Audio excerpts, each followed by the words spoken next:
कहा जाता है, आचार्यों ने कहा भी है, जो चीज दवा से ठीक ना हो वो दुआ से ठीक हो जाती है। क्या हो जाती है? दुआ मीन्स भगवान की भक्ति। जो चीज दवा से ठीक ना हो वो चीज दुआओं से ठीक हो जाती है। इसका साक्षात उदाहरण आप देखिए, जिस डॉक्टर के पास आप इलाज करने जाते हैं और वो इलाज में नाकाम हो जाए, हर दवा और हर ऑपरेशन फेल हो जाए, वो कहता है अब इसको दवा नहीं, इसको दुआओं की आवश्यकता है। क्या कहता है वो? दुआओं की आवश्यकता है। और ये दुआओं को ही बढ़ाने के, दुआ मीन्स भक्ति, प्रभु की आस्था, श्रद्धा, वो चीज इस विधान में आपको देखने और सुनने को मिलेगी।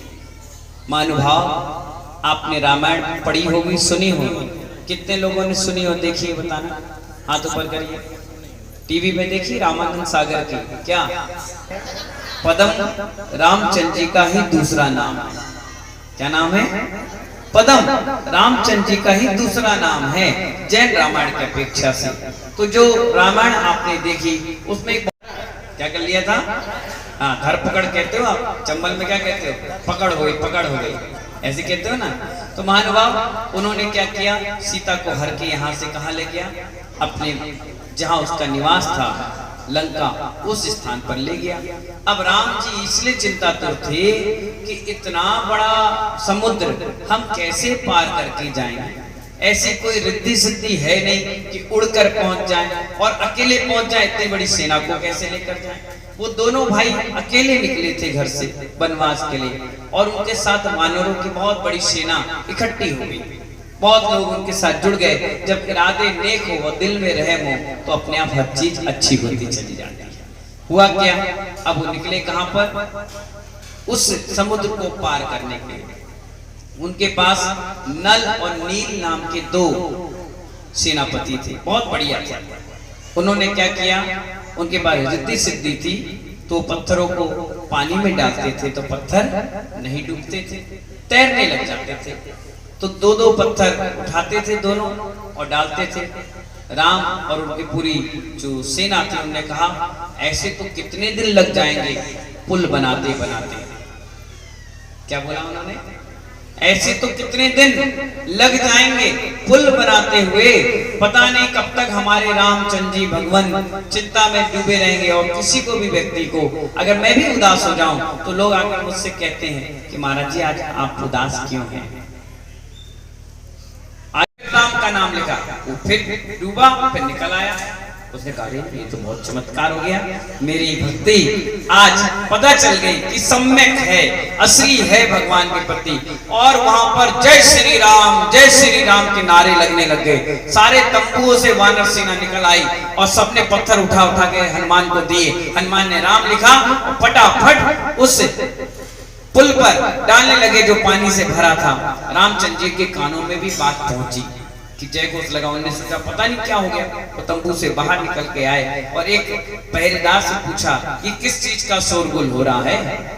उसने कहा आपके प्रिय भक्त हनुमंत ने आपका नाम का सहारा लेकर पानी में पत्थर तैरा। बोले अरे वाह, हनुमान ने? मैं नहीं मान सकता। बोले आइए दिखाते हैं। क्यों भाई हनुमान, क्या कर रहे हो तुम्हें?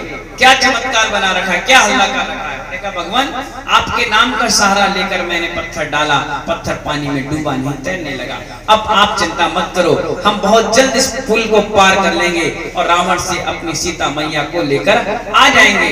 राम को बड़ा ताज्जुब हुआ कि मेरे नाम का सहारा लेकर ये व्यक्ति पत्थर तैर रहा है। वो थोड़ी दूर गए और जाकर पीछे अगल बगल देखा, कोई देख तो नहीं रहा, कोई सुन तो नहीं रहा। उन्होंने एक पत्थर उठाया, उस पे लिखा राम। क्या लिखा? राम लिखा। और उन्होंने पानी में जैसे डाला, पत्थर सीधा डूब गया। क्या हो गया? डूब गया। राम सोचने लगे एक तेरी, ये क्या होगा? हनुमान पत्थर डाल रहा है मेरे नाम का तो तैर रहा है, और मैं डाल रहा हूं तो डूब रहा है। उन्होंने कहा हो सकता है पत्थर में कुछ गड़बड़, दूसरा पत्थर लाए। उन्हें लिखा राम, फिर डाला, डूब गया। उन्हें तीसरा पत्थर लाया, उसमें राम, सारे पत्थर डूब गए। हे भगवान, लोग क्या सोचेंगे, हंसेंगे। बोले कोई देख तो नहीं रहा, मैं चुपचाप चला जाता। जैसे ही मुड़े, पीछे हनुमान खड़े थे। ऐसे खड़े होते थे हनुमान, बिल्कुल गदा ले खड़े होते थे। खड़े हुए, राम ने बोला हनुमान। हनुमान बोले हाँ प्रभु, तुमने कुछ देखा तो नहीं? बोले सब कुछ देख लिया। सुनो हनुमान, किसी से कहोगे तो नहीं? बोले सबसे कहेंगे। कह रहा हूं ना, किसी से मत कहना। बोले क्यों नहीं कहूंगा? क्यों नहीं कहूंगा? आपने जो काम किया है वो तो जग जाहिर करना है, शास्त्रों में लिखा जाएगा। अरे बाप रे, मतलब तुम प्रैक्टिकल के साथ थ्योरी में भी दोगे? बोले हाँ। बोले देख, तू मेरा बहुत अच्छा भक्त है? बोले हाँ। मेरा ख्याल रखता है? बोले हाँ। मुझे टेंशन में नहीं देखना चाहता? बोले हाँ। तो ये बात किसी से कहना मत। बोले मैं तो कहूंगा। क्या कहा? मैं तो कहूंगा, और अभी जाकर पूरे जग में आपकी इस चर्या को बताऊंगा। बोले क्या बताएगा? बता, जा बता, जिसको बताना बता, जा बता, मैं बैठा हूं। बेइज्जती करवा मेरी, इंसल्ट करवा, जा करवा। हनुमान ने कहा प्रभु सुन तो लो, क्या बताऊंगा? बोले बता। बोले मैं ये कहूंगा, जो गुरु के हाथ में रहेगा वो तर जाएगा, और जो छूट जाएगा वो संसार में टूट जाएगा। अच्छा ये बात कह रहा है तो एक काम कर, पूरे इंटरनेट में फैला दे, फेसबुक व्हाट्सएप में फैला दे। आज की भाषा में बता रहा हूं, अगर आपकी कोई बात हो जाए तो आप क्या करोगे? क्या करोगे भाई?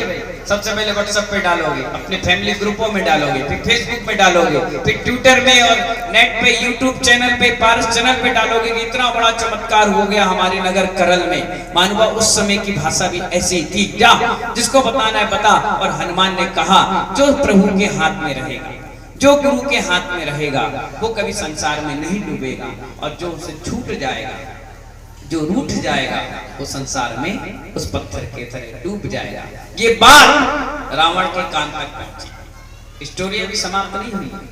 ये बात रावण के कान तक पहुंची, मंदोदरी के कान तक पहुंची। उन्होंने कहा जब राम का पत्थर तैर सकता है तो अनेक सिद्धियों के धारी रावण का पत्थर क्यों नहीं तैर सकता?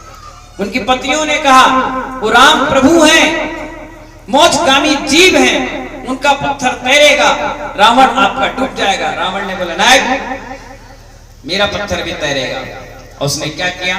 रावण लिखा और पत्थर डाला। कहां डाला?